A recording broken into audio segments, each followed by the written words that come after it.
You know the feeling. You lock on to a massive goal, inspiration hits, and the first thing you want is to tell everyone. But watch what happens right after you hit post. The likes roll in, the congratulations pile up, and almost instantly, that burning drive to actually do the work vanishes. Long before social media, a young man named Simon was trapped in this exact same loop. Simon was a visionary in his small village. Every week he hatched a new master plan. He would march into the town square and declare his intentions to build the grandest shop, master the art of pottery, or construct a sprawling estate. The villagers loved it. They would clap, smile, and shower him with praise. Soaking in their admiration, Simon felt incredibly important and successful. He would go to sleep that night flushed with pride.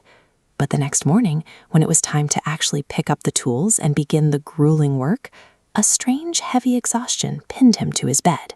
Every time Simon announced a goal, he exhausted the internal drive necessary to actually build it. He was trading his progress for the feeling of being seen. Years of this cycle took their toll. The cheering continued, but Simon looked down and realized his hands were completely empty. The shame of being a loud dreamer with nothing to show for it became heavy. One evening, as Simon sat alone by the old village well, a quiet, deeply respected elder approached him. Simon finally broke. He confessed that his mind was full of brilliant ideas, but he lacked the capacity to bring a single one to life. He told the old man he felt broken. The elder watched the young man, noting how his energy seemed to spill out of him the moment he spoke. For Simon, the dream was ending the moment it was shared. The next morning, the elder brought Simon into a small garden and held up 2 identical seeds. Without a word, he pushed the first seed deep into the dirt, packed the dark, silent soil firmly over it, and stepped back. He then took the second seed, placed it high up on an exposed rock, and called out to some nearby children. "Look at this seed," he announced. "It will grow into a massive, beautiful tree." The children clapped and cheered. Over the next few weeks, the elder silently watered the buried seed. He never spoke of it again. Meanwhile, the seed on the rock sat completely exposed to the elements. The results were obvious. A strong green sprout burst through the soil where the first seed was buried. The exposed seed simply dried out, eventually picked apart by passing birds.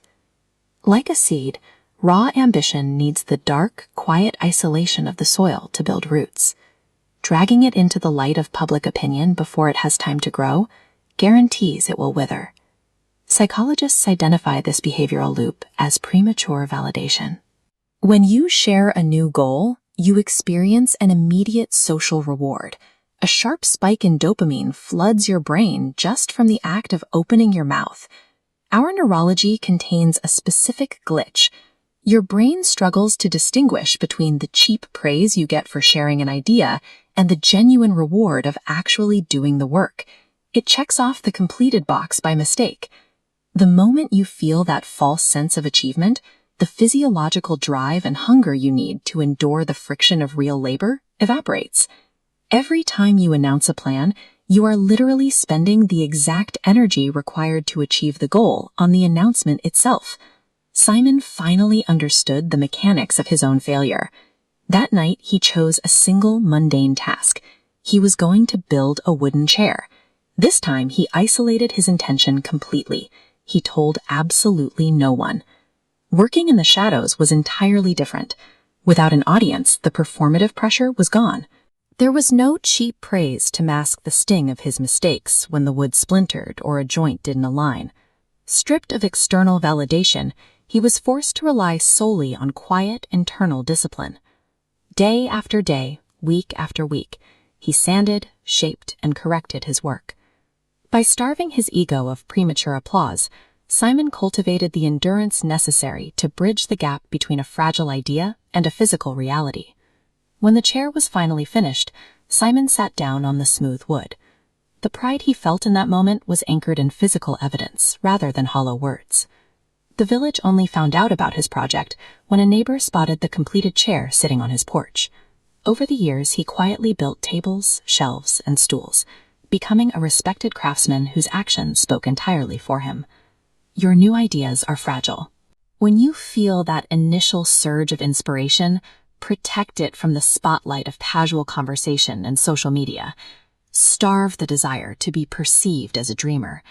Bury your efforts in the dark soil of silent execution until the finished product is strong enough to speak for itself.